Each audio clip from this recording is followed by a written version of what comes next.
Machnau is probably the most professional skateboarder I've ever met. Whether he's driving a car, he drives his car like he skates. He drives his motorbike like he skates. Paul Machnau is nuts. That's all there is to it.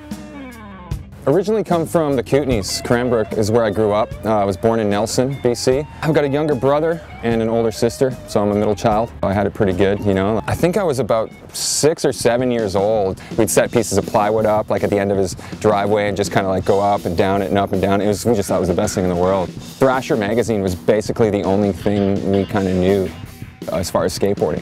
That's all we had, and we would just like look at the magazines. I remember there used to be ramp plans and stuff that you could get out of there. Every spare moment I had would go to skateboarding. First met Paul, Ed's Shed it was called, I'd say 10 or 11 years ago. He used to always drive down from Cranbrook because he's had nothing there to skate in the winters. For me, when I was a kid, it was just all about just go, you know, just hop on your board and just skate. I moved to Kelowna, hooked up with the Island Snow guys. You know, they started sponsoring me. That was kind of like my basic first real sponsor. I got to skate, and I just kind of hung around the shop a lot, and I just realized that that's something I wanted to do. So I moved back home. My parents had some money saved for me for college.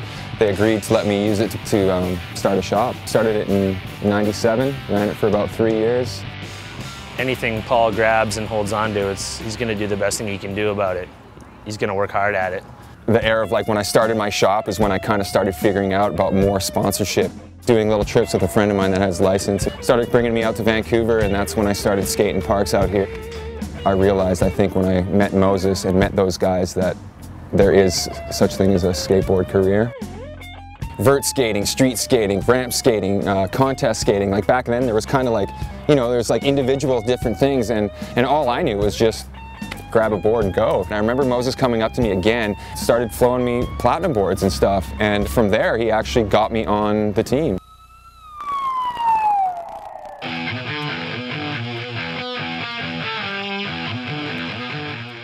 My type of skating has always been, I just want to go out and skate, have fun. I mean, I was always shooting photos before I was making money and stuff, and I just wanted more and more and more, and you know, and that's how skateboarding is. First time I was shooting with Paul was the first time I was ever scared to mess up a photo. When you're shooting with Paul, pretend like he's going to do it the first try and the only try. So that definitely sharpened my skills and my attention. It was the era of you know, the handrail starting and stuff. There were a few guys I knew. John West was one of them. You know, I was one guy that I just always looked up to. Chalmers, I always looked up to him. You know, and then obviously the Red Dragons. When I first met those guys, those were the guys I was looking up to. I'd say really what kind of got me into the American scene would have to be Tampa. You know, when I went to Tampa Am and placed second, 1999. He was part of that first phase of guys that really sort of made it with, you know, US companies and had proper sponsors. Any chance that I got to go out and shoot photos, I would. And then I just started realizing that you can only get so much done up here in Canada. So I did make the plunge. I moved down to Huntington Beach. I only made it about 9 months before I realized I wasn't happy.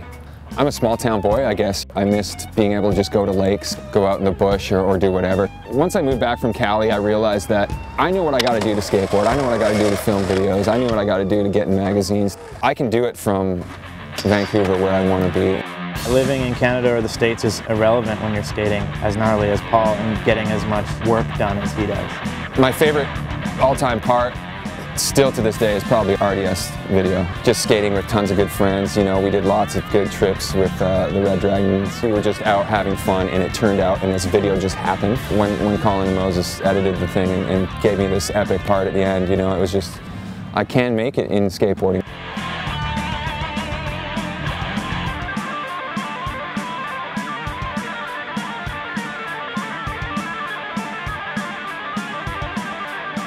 We were gonna make this video, Decenzo's and I, and we were gonna have a Machnau caveman section. I don't know where I started to learn that trick or what initialized the first caveman, but once I figured out how to do that, it was my go-to trick. I do remember this one sick thing was me and Smith went to the BCIT rail, a big yellow rail.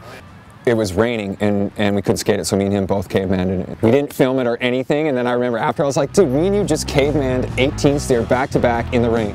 That's what's so sick about skating too, is there's so many things that happen on tour and these little things that don't get documented that just are there. I went to Hawaii with him, and then, you know, everyone thinks, hey, we're gonna go to Hawaii, we're gonna go to the beach, have a good time. We get there and Paul plugged his GPS in and had every skate spot in Hawaii already programmed in the GPS. I guess he was the king of the road.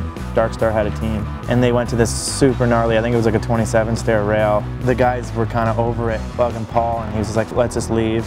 He went back in the morning by himself, put a camera on a tripod, and front 5-0'd it. He would always come through. He was like the go-to. If you brought on a trip, you know that you were gonna have tons of from him. If you're going to a rail and Paul Machnau skates it, you better bring your A game. For me, the stuff that I've been doing, it wasn't a big deal because, you know, like, it's just my style of skating. I actually honestly feel better skating a big handrail than I do skating a little handrail for some reason. I've had a lot of injuries throughout my career. I've had a lot of luck with injuries too. Broken a couple ribs, tore my Achilles tendon, broke my wrist. I knocked myself out on this rail in North Van. I was trying to backlip it, got stuck in back Smith. The front board on a double king handrail in Australia. I got super lucky. I mean, I could have probably broke my back on that one.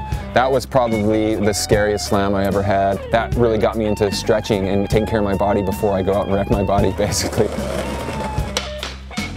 Yes! Yes! Yes! Yes! Yes, that was all right. Paul's kind of been like notorious for bringing skaters, putting them under his wing. Like everybody knows Moses kind of put Paul under his wing and kind of brought him up through RDS, and Paul's kind of done that for tons of guys. So the guys I skate with these days definitely are all younger. It's funny, I skate with Magnus, John, obviously the Decenzos if they come back up here every once in a while. Whoever's down to be out and going after it, he's there to help those kids along the way. I've had so many opportunities because of Paul. You know, he'd bring Thrasher photographers into town and like go out of his way to pick me up, bring me to a spot, like get me to do a trick, and then drop me off at a SkyTrain after, and I couldn't drive, so it was so sick. The younger kids are the guys that I like skating with because they kind of motivate me and keep me going and push me to keep getting better and progressing. I think I had outgrown a few of the sponsors that I had, you know, when the whole Red Star thing came into play, so it was just really good timing for me. Once I got the lockdown on the team, then I was ready to do it. Grant Patterson, Safa Benson, Chad Dixon, Paul Trepp. I'm happier living in Vancouver in Canada, you know, my home country and whatnot. So when the opportunity arose, you know, that's really what I thought about. It was like, okay, I can have the best of both worlds, you know, I can still have my skateboard career, but I can do it up here in Canada.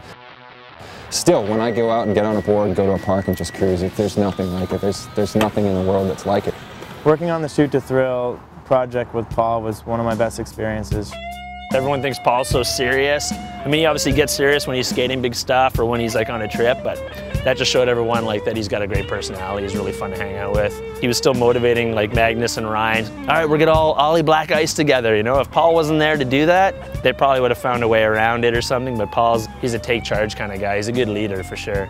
I think to this day he's still done some of the biggest everything.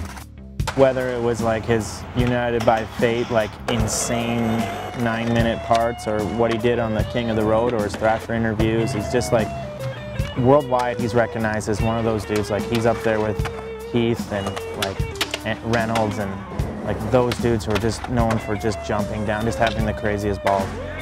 I'm psyched. I'm psyched to see him killing it this hard. You know, he's only getting better. There's something about getting paid to ride a skateboard that just is still weird to me, even after the, you know, 13 years I've been doing it. So I know that it's going to come to an end at some point. I've tried to get into other things. Skateboarding is my life, and it probably always will be.